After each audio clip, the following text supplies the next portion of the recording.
है। तो वर्णन है कि जैसे ही भगवान विष्णु के मन में ये भाव जगा, वैसे ही उन्हीं के साथ ब्रह्मा जी थे। जल, पृथ्वी में जल ही जल था। ब्रह्मा, विष्णु और महेश तीनों देवता एकत्र भाव से ये भाव करने लगे कि माँ का वह मूल स्वरूप देखना चाहते हैं। उसी समय वर्णन है देवी भागवत में, एक विमान आता है और विमान में तीनों देवता तीनों त्रिशक्ति बैठ जाते हैं। और वो विमान कहीं वर्षों तक उड़ता गया। फिर वह भुवन कोश से बाहर चला गया, जो पृथ्वी का दायरा था उससे बाहर गया।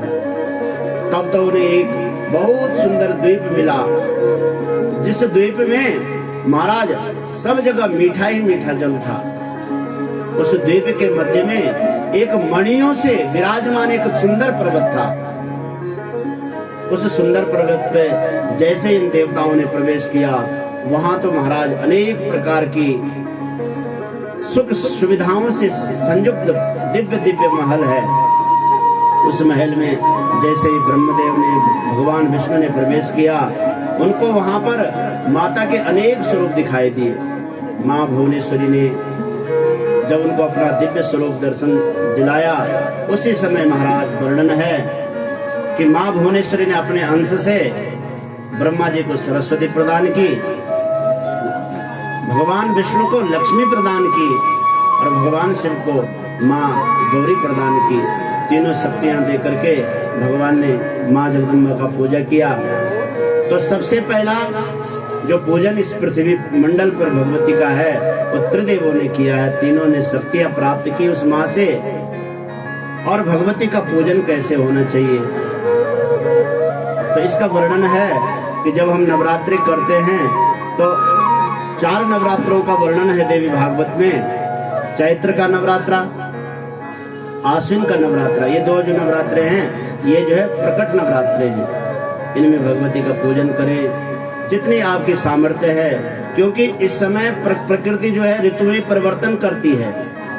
उस समय अगर हम भगवती के सानिध्य में रहते हैं तो हमारे घर में धन धान्य की वृद्धि होती है। ये परंपराएं आजकल प्राय सभी लोग करते हैं। देखो, एक ध्यान रखना, आप लोग भगवती कथा सुन रहे हैं, देवी भागवत में लिखा है कि ऐसा हमारा जीवन न बीत जाए कि हमने कभी जो है भगवती का नवरात्र ही न किया हो। करो, इन चीजों को करना चाहिए। ये हमारी भारतीय संस्कृति की इतने महान पर्व है। इन चीजों को अगर हम लोग नहीं करेंगे तो आने वाली पीढ़ियां इन चीजों को फिर भूलती चले जाएगी।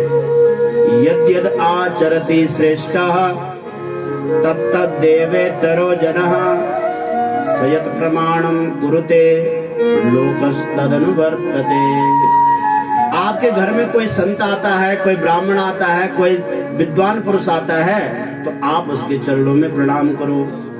ये शास्त्र विधि बता रहा है। आप ऐसा मत करो, अपने बच्चे को मत बोलो कि बेटा प्रणाम करो इनको। अगर आप किसी संत के चरणों में प्रणाम करते हैं, किसी ब्राह्मण के चरणों में प्रणाम करते हैं, किसी महापुरुष के चरणों में प्रणाम करते हैं, तो आपका अनुकरण आपका पुत्र करता है। उसको बोलने की जरूरत ही नहीं पड़ेगी आपको। एक बार नहीं करेगा, 2 बार नहीं, 3री 4थी बार उसके अंदर वो संस्कार आ जाएंगे। और शास्त्र कह रहे हैं कि अगर आपको अपना पुत्र धर्मात्मा बनाना है तो धर्म की शिक्षा भी आपको ही देनी पड़ेगी। भाई, आप अपने पुत्र को डॉक्टर बनाना चाहते हैं, डॉक्टरी की शिक्षा देते हैं कि नहीं देते? आप अपने पुत्र को इंजीनियर बनाना चाहते हैं, इंजीनियरिंग शिक्षा देते हैं। लेकिन प्रत्येक व्यक्ति चाहता है कि मेरा पुत्र धर्मात्मा हो, मेरा पुत्र पुण्यात्मा हो, लेकिन उसकी हम शिक्षा देते ही नहीं। वो तो हमारा भाग्य होता है, पूर्व जन्म का उसका संस्कार होता है कि वो गुण अपने आप आ जाते हैं। लेकिन शास्त्र कहता है कि अगर आप अपने पुत्र को धर्मात्मा बनाना चाहते हो तो अपने पुत्र को धर्म की शिक्षा जरूर दो। थोड़ा थोड़ा साथ में हम तो हर जगह निवेदन करते हैं कि संस्कृत थोड़ा थोड़ा अपने बच्चों को जरूर पढ़ाओ, क्योंकि धर्म की विद्या कहाँ पर है? इन पुराणों में है, इन शास्त्रों में है। थोड़ा थोड़ा संस्कृत जरूर पढ़ाओ।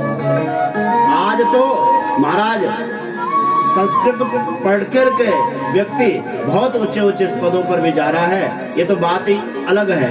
लेकिन आपको केवल धर्म ग्रंथों में क्या लिखा है, जैसा जो बोल रहे, हम जो बोल रहे सही बोल रहे कि नहीं बोल रहे, ये कब जानकारी होगी? जब आपको धर्म ग्रंथों का थोड़ा थोड़ा अध्ययन होगा, नहीं तो क्या हो रहा है कि जैसा अलग अलग पंथ बन रहे हैं, जैसा जो बोल रहा है वैसे अनुयायी बन जा रहे हैं, कोई किसके, लेकिन मूल तत्व से हम भटक जा रहे हैं। मूल तत्व से भटकने का कारण क्या है कि हम धर्म ग्रंथों का न तो कभी अध्ययन करते हैं, न धर्म ग्रंथों के अध्ययन करने की व्यवस्था बनाते हैं। भगवती का नवरात्रि का पूजन का विधान है, आप जो है 4 नवरात्रों में एक नवरात्र जरूर करिए। जीवन वैसे तो हर वर्ष करिए, नहीं तो 3 वर्ष करिए, 5 वर्ष करिए, नहीं तो जीवन में जरूर कभी न कभी भगवती का नवरात्रि करिए और व्रत करिए, ढंग से व्रत करिए, जो शास्त्र विहित व्रत है उस व्रत के माध्यम से जब आप करेंगे तो ये 9 भगवतियां हमारे हृदय में जो विराजमान है, वो 9 भगवतियां आपको अंतिम में क्या, कौन सी भगवती है? प्रथमम शैलपुत्री, वो अंतिम कौन है? नवमम सिद्धिदात्री। तब हमारे जीवन की सिद्धि होगी, हमारा जीवन का जो परम लक्ष्य है उस परम लक्ष्य की प्राप्ति होगी। ये हमें करना है, ये शास्त्र बता रहे हैं। इसी के भाव को लेकर के देवी भागवत में भगवती के बीज मंत्र की व्याख्या में 3 उपाख्यान दिए हैं।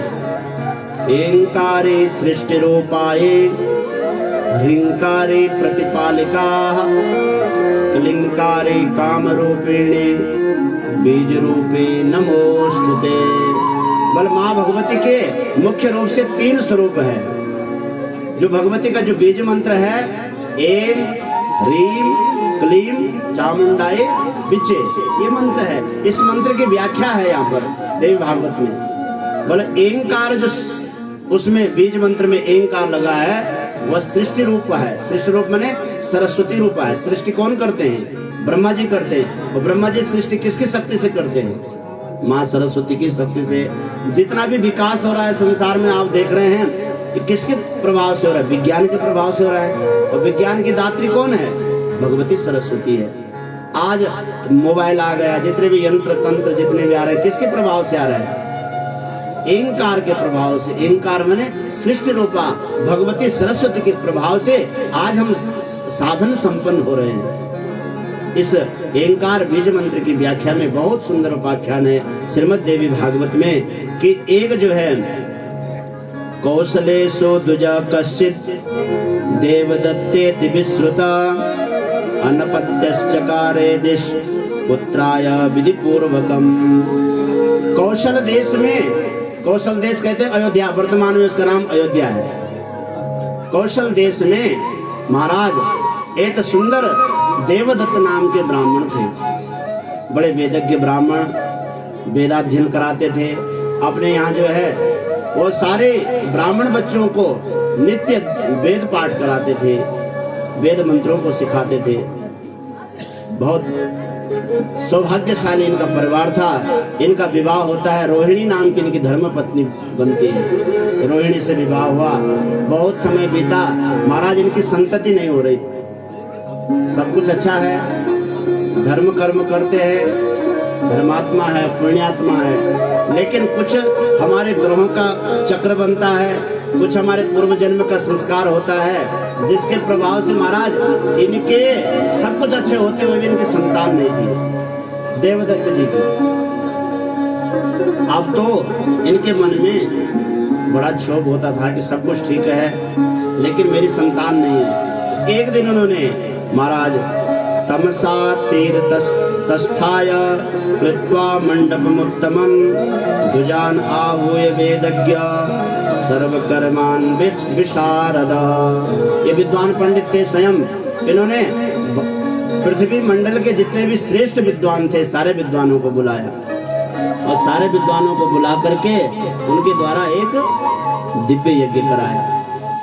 उस यज्ञ में उन्होंने महाराज वर्णन है, निष्काम भाव से उस यज्ञ को कर रहे हैं। उस यज्ञ में गोमिल को उन्होंने आचार्य बनाया और सुहोत्र को ब्रह्मा बनाया, याज्ञवल्क्य को अध्वर्यो बनाया। अध्वर्यो माने जो मंत्रों का उच्चारण करते हैं। देखो ऋग्वेद का जो ब्राह्मण होता है उसका नाम ब्रह्मा होता है, जो ऋग्वेदीय ब्राह्मण होता है, ऐसा वेद में वर्णन है।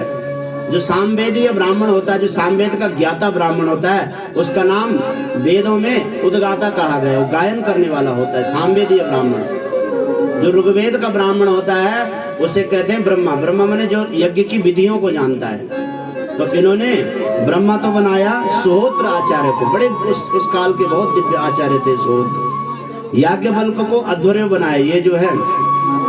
और बृहस्पति, साक्षात देव गुरु बृहस्पति को इन्होंने होता बनाया। होता माने जो आहुतियां देने वाले हैं, उनका नाम क्या होता है? और बड़े बड़े सावधानी यज्ञ में रखना पड़ता है। आहुतियां कैसे, अगर आहुति का भाग बाहर पड़ गया तो राक्षसों के उसमें चला जाता है, और फिर जो है बलि का भाग बन जाता है। ये भी वर्णन है कि कितना लेना चाहिए। अब ऐसे में भी आप आहुति नहीं दे सकते। आहुति का विधान ये है कि ये हमारे हाथ में, देखो मैं बता रहा हूँ आपको, ये जो भाग है ये देव तीर्थ है, ध्यान रखना। अब ये जो भाग है ये देवताओं का, ये पितृ तीर्थ है, ये यहाँ से लेकर यहाँ तक। और ये अगर ऐसे कर देंगे हम तो ये देव तीर्थ है हमारे हाथ में। आपने देखा होगा ये ऐसे देवता इस मुद्रा में रहते हैं। अगर देवताओं को जल देना है, तिलक लगाना, कोई लोग इस अंगुली से लगाते तिलक, नहीं, देवताओं को जल देना है तो ये दोनों अंगुली बंद कर दीजिए, अपने आप देव तीर्थ से जाएगा। देव तीर्थ कौन हो गया? ये 3 अंगुलियां जो है ये देव तीर्थ है हमारे हाथ में बना हुआ। यहाँ से जो जल जाता है वो देवताओं के लिए जाता है, और जो पितरों के लिए जल जाता है तो ये बंद कर देते हैं हम लोग। ये देखो, आप देखो जब तर्पण करते होंगे ये बंद कर देते हैं, अंगूठे पे जनेऊ लगाते हैं, तो यहाँ से जल जाता है। ये जो भाग है हमारे ये ऋषि तीर्थ है। यहाँ से जो जल जाने वाला है वो किसके लिए जाता है? ऋषियों के लिए जाता है। ये शास्त्रों में विधान है कि किस ढंग से जो चंदन इत्यादि डालना चाहिए। तो यज्ञ हो रहा था, अभी अपने आप विद्वान थे। अच्छा, शास्त्र ये भी कहते हैं कि जब आप किसी ब्राह्मण का वरण कर रहे हैं उससे पहले आप विचार कर लो कि योग्य है कि अयोग्य है। जब आपने उसका वरण कर दिया, आपने घर बुला दिया, जब ला दिया, वैसे शास्त्र तो ये कहते हैं कि विद्वान को ही आप स्थान दीजिए पहले, क्योंकि जब विद्वानों को स्थान मिलेगा तो और भी पढ़ना चाहेंगे। भाई अगर विद्वान व्यक्ति को आप स्थान देंगे तो दूसरा व्यक्ति भी अध्ययन की ओर जाएगा। और जब ऐसे चल रहा है, काम चल रहा है, तो पढ़ेगा भी नहीं। फिर काम चल ही रहा है, जजमानी चल ही रही है, तो हमने अध्ययन क्यों करना है? अध्ययन तभी व्यक्ति करेगा जब वो विद्वानों की संगति में जाएगा। इन्होंने अच्छे विद्वान रखा। गोमिल ऋषि को आचार्य बनाया देवदत्त ने, और पुत्रेष्टि यज्ञ होने लग गया। माने यज्ञ किसके लिए हुआ? संतान गोपाल, जिसको हमने आज वर्तमान में क्या बोलते हैं, कि संतान न होने ना, तब बोल चल भाई अब बहुत समय हो गया, संतान गोपाल करो, हरिवंश पुराण करो, संतान हो जाएगा। होता है यादृशिर भावना यस्या सिद्धिर भवति तादृशी। जैसे जिसकी भावना होती है उसको सिद्धि भी वैसी मिल जाती है, ठीक है ना। तो महाराज ये यज्ञ प्रारंभ हो गया, बड़ा दिव्य यज्ञ हो रहा था। अब देवदत्त स्वयं वेद मंत्रों को पढ़ाते थे। अब गोमिल ऋषि जब उच्चारण कर रहे थे तो वहां वर्णन है कि महाराज गोमिल ऋषि जहाँ पर दीर्घ वर्ण का उच्चारण करना था वहां पर ह्रस्व वर्ण का उच्चारण, इनके दांत नहीं थे। और वेद में व्याकरण में जो है एक शब्द को 3 प्रकार से उच्चारण की विधि बताई गई हमारे व्याकरण शास्त्र में। जैसे ह्रस्व, दीर्घ। देखो हिंदी में तो 2 ही वर्ण होते हैं, ह्रस्व वर्ण और दीर्घ वर्ण, लेकिन संस्कृत में एक विशेष वर्ण है प्लुत वर्ण। जैसे ओंकार है, तो ओंकार का जो उच्चारण होता है प्लुत में होता है। प्लुत का मतलब लंबा दीर्घ। ओम, जैसे वेद पाठी जब मंत्र शुरू करते हरि ओम, अब ये जब मंत्र बोल रहे थे तो इनका जो है दीर्घ वर्ण की जगह ह्रस्व वर्ण का उच्चारण हो रहा था। और ह्रस्व वर्ण का जब उच्चारण हो रहा था तो उसी समय 1 दिन का यज्ञ पूरा हुआ। अभी 7 दिन का यज्ञ था। एक दिन को देवदत्त महाराज शांत रहे कि चलो कोई बात नहीं, लेकिन जब ये आते थे तब मंत्र का उच्चारण गड़बड़ होता। अब इन्होंने कहा कि मैं तो यज्ञ करा रहा हूँ अपने भले के लिए, लेकिन यहाँ तो मंत्र शुद्ध हो रहा है और शास्त्र कहते हैं, विद्वान आदमी समझते इस बात को। उन्होंने कहा अगर मंत्र अशुद्ध हो गया, स्वरतो वर्णतो वा मिथ्या प्रयुक्तो नतमर्थमाह सवाग वज्रम यजमानम हिनस्ति यथेन्द्र शत्रु स्वरतो पराधा। इंद्र ने भी एक यज्ञ कराया था और त्वष्टा से आचार्य बनाया था, और स्वरापराध से इंद्र को पराजित करने के लिए राक्षसों ने भी यज्ञ किया था। अब बोलना था यज्ञ में कि हे लयो हे लयो, हे लयो की जगह बोल दिया हे रयो हे रयो। अब उसका अर्थ उल्टा हो गया, आहुति का फल जो है राक्षसों का विनाश होगा। ये गोमिल ऋषि के विषय में ये बात मन में आ गई कि तो बड़ा गड़बड़ हो रहा है।